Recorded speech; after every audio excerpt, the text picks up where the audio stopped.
up? This is Sara. And this is Tina, #fearlessqueens. We strive to create content to help heal the world, one episode at a time. Tina, what's the topic? Confusion versus clarity. Yes.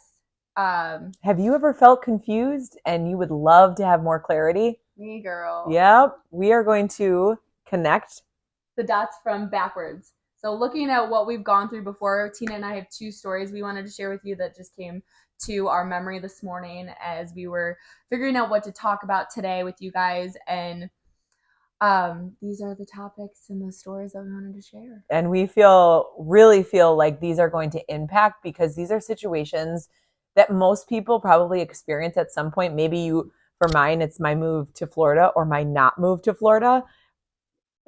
Input whatever your experiences that you were unsure of, but you thought you knew where God wanted you to be, where you were meant to be, where you were supposed to be, and how life had a different plan. God had a different plan, and it led you to where you are today. And looking back, you're like, had I done that, this would have happened. Had I done this, this wouldn't have happened. Right. Kind of like unanswered prayers. Yeah, like you've probably heard the quote, or if not, like you make plans and God laughs. Totally. Definitely. Like my plans are always one thing and God has something greater and bigger. And then once you align those two, it's full force ahead. But let's talk about the difference between confusion versus clarity. So what is confusion? Like it feels like in your body. What does it feel like for you, Tina? Right. So I think it's a good thing to talk about what things feel like, but also remember each one of us has different feelings about different things based upon our past life situations and things we've gone through. So feelings, yes, but also facts, like truth of, okay, so I felt unsteady. I felt unsure. I felt like nothing was clear on where I should go, and I wasn't able to find the things I was looking for. And it was just all this confusion and almost like unsteady or uncomfortable or anxiousness. And in that, there was no clarity. And so I had to take a step back and be like, wait a second, if this is this unsteady, is this the right choice? Is this the right move? Is this really where you want me? So I think confusion can feel like headaches. It can feel like stomach aches. It can feel like you're breathing like super into your chest and not like in your diaphragm. Like you can't get a full breath in you. Mm-hmm. For me, when I'm anxious, like I'll start biting my nails. And that was a thing in the past when I was younger that I didn't realize was a coping mechanism of mine because of the environment I grew up in was just very chaotic. And so I didn't even know that was an anxious thing to be doing. That's so interesting you say that, because I thought to myself as I went on my sober journey, is when I would go through these unsteady feelings of confusion, I would go drink. I would go out with friends. I would go shopping. I would, whatever it is, go eat ice cream, go eat sugar. I'm not saying ice cream is bad. It's very good, but how much? Moderation. Moderation. And it's not even about balance, because I don't think there's such thing as balance. But where do you run to when you're confused? Well, at this point in my life, I had nowhere to run. Yeah. I had nowhere to run. I wasn't committing any crimes, right. Essentially. Okay, so let's go all the way back to the beginning. Can you tell me your story?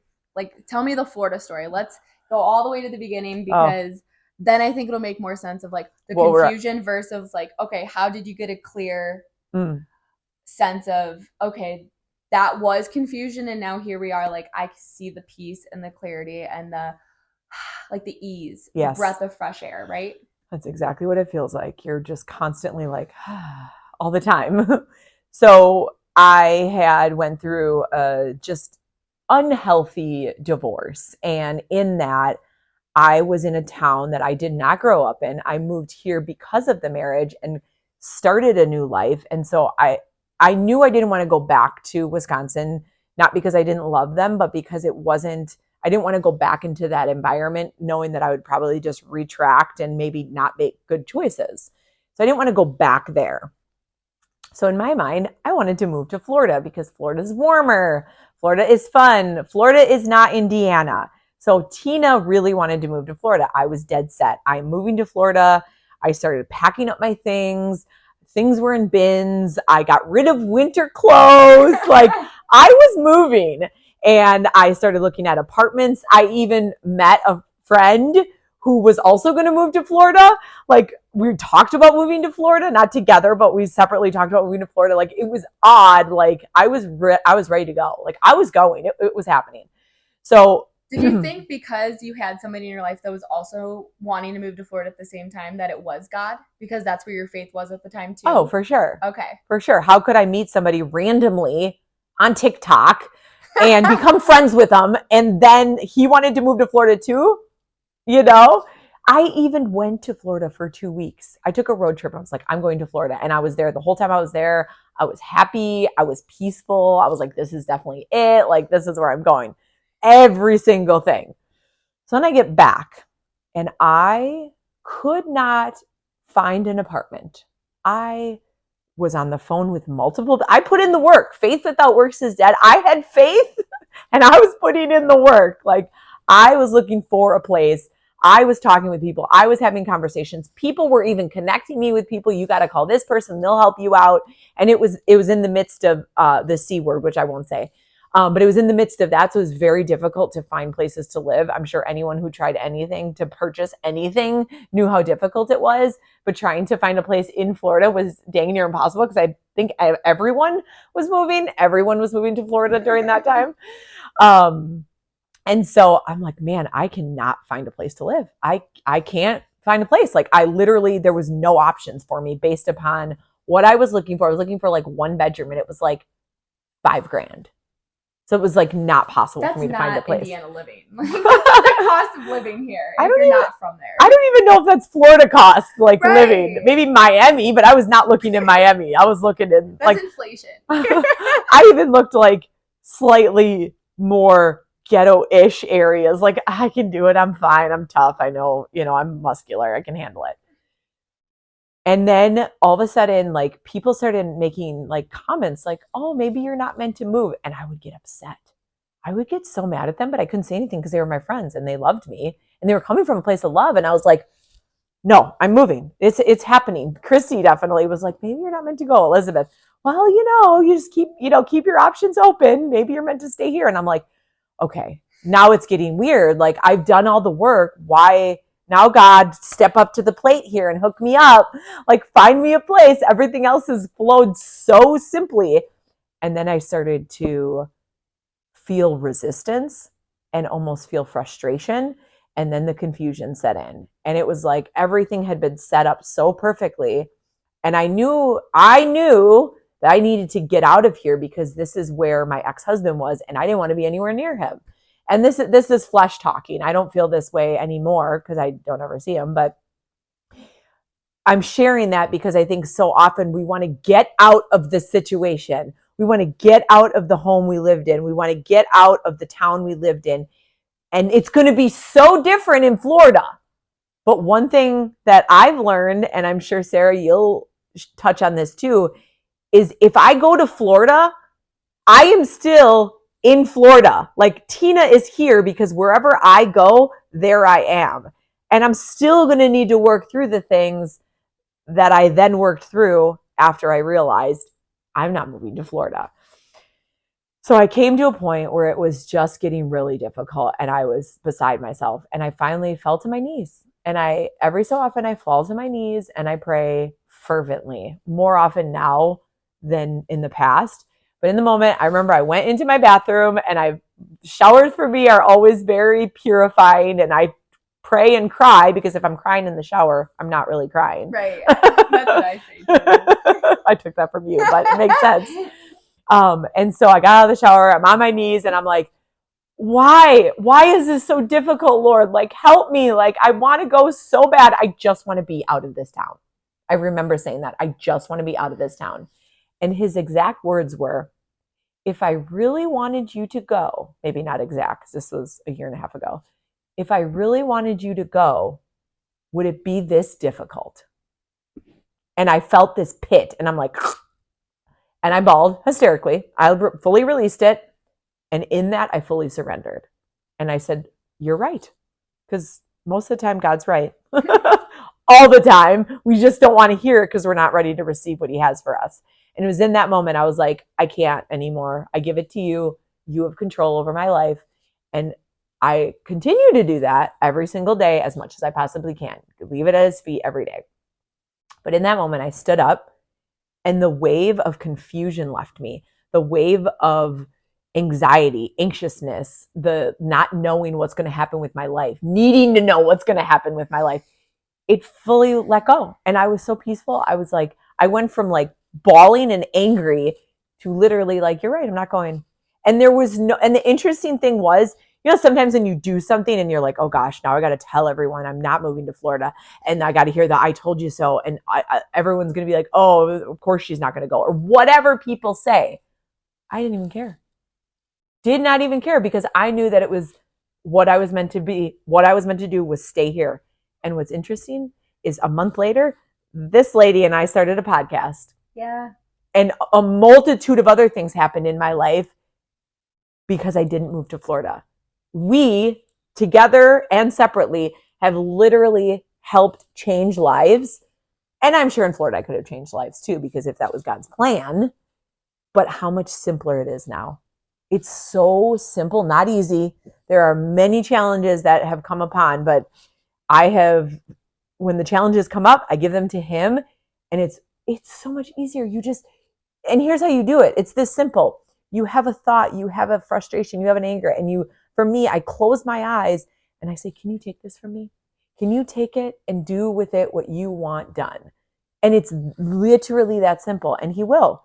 Not always in the way you think he's going to. Pretty much all the time, not in the way you think he's going to. It's never in that way. It's always better. And from that moment on, so many things have happened. And I'm like, And not only that, the crazy part is thinking of the lives that have been shifted. And it's not me. Let me be clear when I say what I'm about to say. This is not me. This is because I honored God in this situation. I honored Jesus. The lives that have been affected here because of me surrendering. The ripple effect of you staying where you're at because you're planted here. I've definitely wrestled with that because I've never lived anywhere else besides this place. And I look around and I can't imagine not ever seeing what else is out in the world. This will always be my home. But I know in my gut, like, this is where I'm supposed to be in this season of my life. Regardless if Sara wants to go venture out, like, in due time, when the time is right, I'll be able to, hopefully, if that's what I'm meant to do, live somewhere else, even if it's just for a year. But dang, like, where we live, where we choose to live, yeah, is crazy how much it impacts our life. Right. Like you're from Wisconsin. Like, what are the odds that you and I even meet? And we literally live 2 minutes from each other. Like I walk here. You know what I mean? That's God. Like this podcast is all because of God. Like I don't even like this birthed because you and I were just like, okay, yeah, like we have something to say. Let's say it. Like your move to Florida, I'm sure so many people like, have you gone through like, this is what I wanted. This is what I thought was going to happen. And now you're like, oh my gosh, I'm so glad that didn't happen the way I thought I wanted it to happen. Unanswered prayers is a real thing. Yeah. And I experience in real time what that actually means, what that looks like. And there's so many beautiful moments that have happened since I have fully surrendered to him the plans for my life. And this is all just so wild. And Sara, I love that both the stories that we received this morning were about a place to live. Dude, it is. Yeah, that's crazy. Did you realize that? When I said, I don't know, moving out in Florida, and then you were like trying to move out of here, then I'm like, oh yeah, this is. So yeah. Let's hear your story. Okay, so when I was like 19, I was in college, living at my mom's house still, but I had just gotten a dog. And I didn't grow up with animals. Growing up, my mom was actually like terrified of all animals, so I would run away from dogs. So 19-year-old me is like, yeah, I'm gonna get a puppy, and it was just me and her. But my mom and I, like, we just have never had a close relationship in the sense of like mother-daughter bonding and that. It was just not great. So our relationship, circumstances, all the things. So I was getting kicked out left and right. I was all my clothes were in my car, and I would just go from like friends' houses to the guy's house that I was seeing at the time. And just like, what am I supposed to do? Because my mom didn't want me and this dog living there anymore. And I was like, well, I just got her. Like, I'm not giving it up. Sorry, we have a little, there we go. And so I'm literally like so fed up. Like, I'm like, where am I supposed to live? Like, I have nowhere to go, nowhere to turn to. I don't have family around here either. So it was literally like just my mom's house. And so I walked down the street with my dog to the park that is in an elementary school that's been there my whole life. And I just sat there and cried, like bawled my eyes out. Like, I have no idea what I'm going to do. I have nowhere to go. What am I supposed to do? Like, I don't want to be here anymore. Like, why is all this happening to me? Like, nothing made sense. Like, I worked a part-time job and was going to school full-time. Like, how am I supposed to move out? Let alone now I have a dog to take care of. So it's not just me I'm taking care of or feeding anymore. And I kid you not, I bawl my eyes out at the park, come home, and not even, I feel like it was a day or two later, my best friend calls me and she's like, do you remember so-and-so from high school? And I was like, yeah. And she's like, well, they're looking for a roommate. And I was like, wait, hold the phone. What? They're like, yes. Because obviously, like, my best friend knew what I was experiencing, and like, I didn't know what to do. I don't know where to go. But none of my friends were moving out at the time either. It was just the transition between being a high school student and being a college student. And I stayed home and I didn't move away to school. So with that being said, I ended up finding a roommate. They were looking for one because their situation, like their dynamic was changing and they needed somebody else in the third bedroom. And it worked out so perfect. Oh my gosh, it just made so much sense. I'm like, I'm always taken care of. Even if I physically don't know how, there's always a way. He's always making a way. Like, we are always taken care of. And he's taking care of you too. He's taking care of Tina. Like, every single person listening or watching, you're taken care of. You're in the palm of his hands. And if you believe in Jesus Christ, like, your name is written on his palm. How awesome is that? Like, you might not know how, you might not know when and where, and it doesn't matter as long as you believe and have faith and trust. Because then as I connected the dots back and was telling my roommates about this, like, oh my gosh, I've literally been praying for you guys, like praying for a situation, praying for a place to live. And it was very fun, an experience, definitely, and learning lessons along the way, living with two roommates as, you know, young adults. But they made a vision board and were essentially manifesting and praying for a roommate too at the same time that I was doing that. So this world is small. It comes full circle.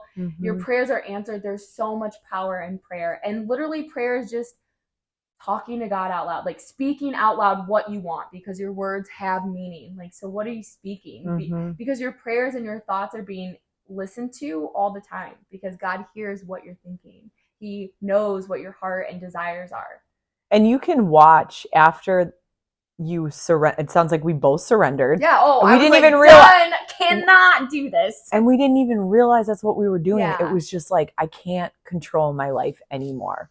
Like, how many of you feel like there's so many outside things trying to control your life, trying to control where you're going to go, trying to control what you should think and do and be and have? Yeah, like your friends, your mentors, your, you know, whoever, society. Exactly. And we both surrendered. And in that moment of surrender, after that happened, little, as we did an episode on God winks, little winks started showing up. Little things became so clear, like, oh my gosh, I've built this friendship because I'm here now in Indiana. Oh my gosh, we created this podcast. Oh my gosh, I've spoken at multiple events, which is something I always wanted to do.